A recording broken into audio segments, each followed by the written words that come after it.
요즘 우리가 사는 세상을 바라보면서 참 마음이 답답할 때가 많이 있습니다. 사람들은 어디까지 악해질 것인가?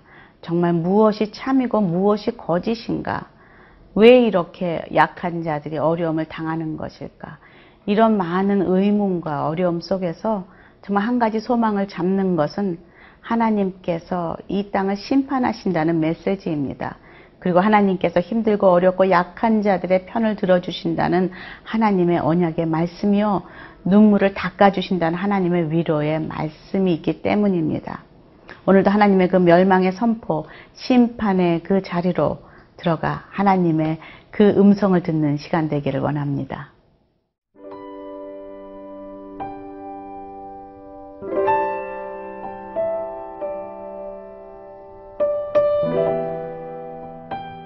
요한계시록 17장 9절에서 18절 말씀입니다. 지혜 있는 뜻이 여기 있으니 그 7머리는 여자가 앉은 7산이요 또 7왕이라. 5은 망하였고 하나는 있고 다른 하나는 아직 이르지 아니하였으나 이르면 반드시 잠시 동안 머무르리라. 전에 있었다가 지금 없어진 짐승은 8째 왕이니 7 중에 속한 자라. 그가 멸망으로 들어가리라. 네가 보던 10뿔은 10왕이니 아직 나라를 얻지 못하였으나 다만 짐승과 더불어 임금처럼 한동안 권세를 받으리라. 그들이 한 뜻을 가지고 자기의 능력과 권세를 짐승에게 주더라. 그들이 어린 양과 더불어 싸우려니와 어린 양은 만주의 주시요 만왕의 왕이시므로 그들을 이기실 터이요 또 그와 함께 있는 자들 곧 부르심을 받고 택하심을 받은 진실한 자들도 이기리로다. 또 천사가 내게 말하되 네가 본 바 음녀가 앉아있는 물은 백성과 무리와 열국과 방언들이니라. 네가 본 바 이 10뿔과 짐승은 음녀를 미워하여 망하게 하고 벌거벗게 하고 그의 살을 먹고 불로 아주 사르리라. 이는 하나님이 자기 뜻대로 할 마음을 그들에게 주사 한 뜻을 이루게 하시고 그들의 나라를 그 짐승에게 주게 하시되 하나님의 말씀이 응하기까지 하심이라. 또 네가 본 그 여자는 땅의 왕들을 다스리는 큰 성이라 하더라.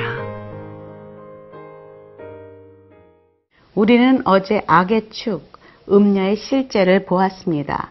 사람들이 자신을 추앙하고 음행하도록 유혹하고 쾌락지상주의적 삶을 살도록 그들을 현혹시키는 음녀의 실제, 그리고 그 음녀가 올라타고 있는 짐승의 본 모습 실제도 밝혀졌습니다. 권력과 힘의 상징인 그 짐승은 장차 무저강에서 올라와서 권세를 휘두르며 사람들을 현혹시키지만 결국 그는 마지막으로 멸망으로 들어간다 라고 기록하고 있다는 것이죠. 오늘은 좀 더 구체적으로 그 짐승에 대해서 묘사하고 있습니다. 9절에서 11절입니다. 지혜 있는 뜻이 여기 있으니 그 7머리는 여자가 앉은 7산이요 또 7왕이라. 5은 망하였고 하나는 있고 다른 하나는 아직 이르지 아니하였으나 이르면 반드시 잠시 동안 머무르리라. 전에 있었다가 지금 없어진 짐승은 8째 왕이니 7 중에 속한 자라. 그가 멸망으로 들어가리라.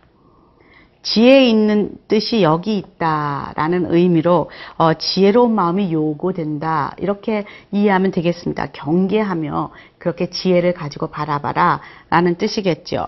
짐승의 몸에 지금 7머리와 10뿔을 이해하려면 정말 지혜가 필요한 것 같습니다. 신약자들도 이 부분에 대해서 다양한 견해들을 내어놓고 있습니다. 당시 그 로마 시대가 요한이 살고 있던 로마 시대를 가르치면서 이 짐승을 로마 제국으로 보는 신학자들의 견해들이 있습니다. 당시 실제 로마에는 유명한 7개의 산이 있었다고 합니다. 그래서 주석가들은 짐승의 7머리는 로마 제국의 7 황제요. 그리고 또 8번째 황제 장차 나타날 네로 황제를 의미한다 라고 해석합니다. 또 다른 신학자들은 이렇게 해석합니다. 7 황제를 사라진 그 구약 시대의 그 왕국들, 이스라엘, 그 하나님의 백성들을 핍박했던 그 대적했던 나라들, 애굽과 또 북이스라엘 쳤던 아수르와 또 남유다를 포로로 잡아갔던 바벨론, 그리고 바벨론을 멸망시킨 페르시아, 그리고 마지막으로 셀루쿠스 왕조의 안티오쿠스 에피파네스 4세, 정말 그 유대인들을 핍박했던 그 제국을 지금 지칭한다, 그렇게 해석하기도 합니다. 또 6번째 왕국을 현재 로마로, 그리고 7번째 왕국을 앞으로 올 적 그리스도의 왕국이다, 이렇게 해석하는 신학자들도 있고요. 또 이것은 상징적인 의미다 라고 주장하는 신학자들도 있습니다. 여기서 누가 옳고 그름을 따진다는 것보다는 한 가지 확실한 것은 이 8왕이 다 하나님을 대항하는 세상의 권세자들이라는 것입니다. 그리고 그 권세자들은 모두 강하게 교회와 성도들을 위협하고 또 온 나라를 자신이 통치할 것처럼, 자신이 온 열방의 진정한 왕인 것처럼 행세하고 휘젓고 다닌다는 것, 그것을 우리는 알아야 한다는 것이죠. 그리고 많은 성도들을 향한 핍박이 있을 것이고 순교의 핍박이 있을 것이니, 그러나 그 핍박은, 그들의 권세는 한시적이다, 일시적이다 라고 지금 기록하고 있다는 것이죠. 자신은 알지 못했지만, 자신들은 깨닫지 못하겠지만 하나님은 이미 그 끝까지, 결말까지 다 알고 계시는 전능하신 하나님이십니다. 지금은 보이지 않을지언정 그들의 끝은 멸망이라 라는 것을 우리가 알 때에 우리의 삶도 승리할 수가 있습니다. 우리의 면류관은 이 음료가, 이 짐승이 세상에서 주는 것이 아니라는 것이죠. 우리의 그 면류관은 바로 어린 양, 힘도 없고 볼품 없고 연약한 것 같지만 어린 양의 보혈이 우리를 살립니다. 우리를 구원합니다. 마치 6월절에 그 문설주에 발랐던 그 어린 양의 피로 인하여서 죽음이 넘어갔던 것처럼, 심판이 넘어가는 그 모습을 이 어린 양으로 인하여서, 어린 양의 피로 인하여서 마지막 날에 경험할 수 있다는 것을 그림으로, 믿음으로 바라볼 수 있는 장면입니다. 14절에 그들이 어린 양과 더불어 싸우려니와 어린 양은 만주의 주시오 만왕의 왕이시므로 그들을 이기실 터이요, 또 그와 함께 있는 자들 곧 부르심을 받고 택하심을 받은 진실한 자들도 이기리라. 핸델의 할렐루야가 들리는 것 같습니다. 만왕의 왕, 주의 주, 그가 다스리리라 하는 그 선포가 오늘 말씀 속에서 저희들에게 선포됩니다. 이 땅의 진정한 왕, 바로 어린 양 예수 그리스도, 그는 승리의 왕으로 이 땅의 심판주로 다시 오십니다. 오늘도 그 믿음을 가지고 승리하기를 원합니다.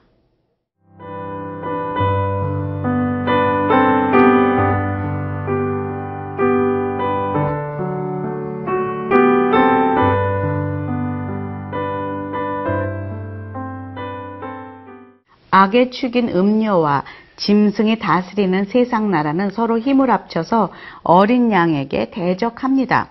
그러나 그들은 절대로 만왕의 왕이시오 주의 주신, 만주의 주이신 우리 어린 양 예수님을 이길 수가 없습니다. 오히려 그들은 자신들끼리 서로 등을 지면서 배신하며 싸우게 됩니다. 16절입니다. 내가 본 바 이 10뿔과 짐승은 음료를 미워하여 망하게 하고 벌거벗게 하고 그의 살을 먹고 불로 아주 사르리라.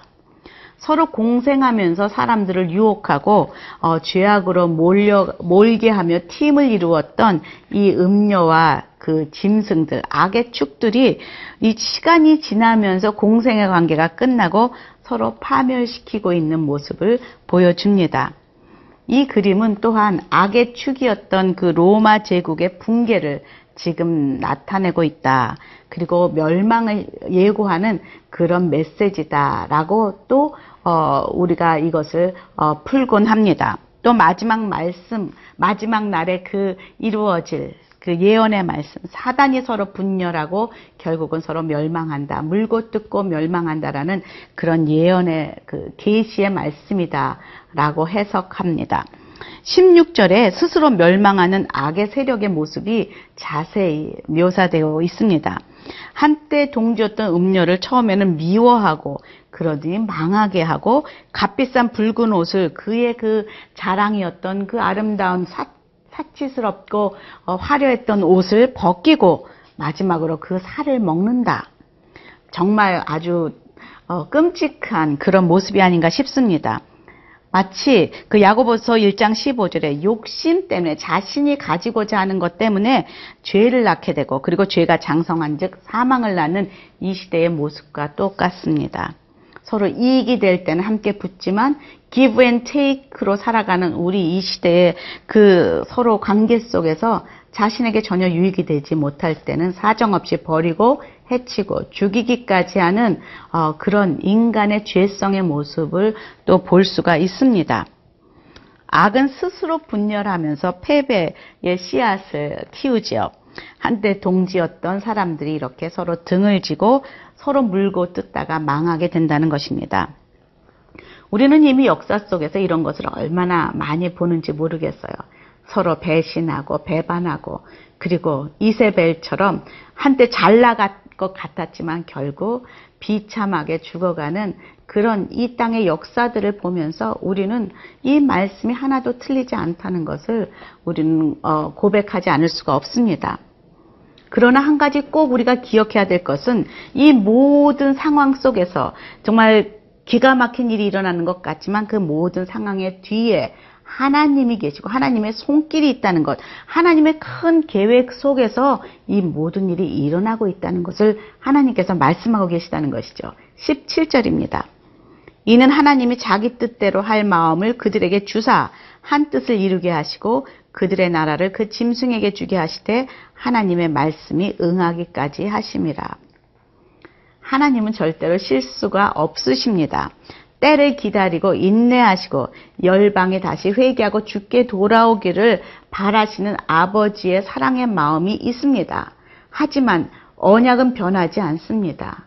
때를 늦추시며 온 민족이 돌아오길 바라시지만 멸망으로 가는 길, 그것은 절대로 변할 수 없는 하나님의 언약입니다. 꼭 성취되어야 할 하나님의 약속입니다. 우리 성도들은 이 땅 가운데 살면서 우리에게 하나님이 부탁하신 것을 기억해야 됩니다. 성령이 너에게 임하시면 예루살렘과 온 유대와 사마리아와 땅끝까지 이르러 내 증인이 되어야 한다. 사람들을 하나님께 하나님 구원의 그 방주로 인도하여야 한다라고 우리에게 부활의 증인, 예수 그리스도의 증인의 삶을 의탁하셨습니다. 그리고 나를 위해 울지 말고 너의 자녀와 너와 너의 자녀들을 위해 울라고 중보자의 그 임무를 우리에게 부탁하셨습니다.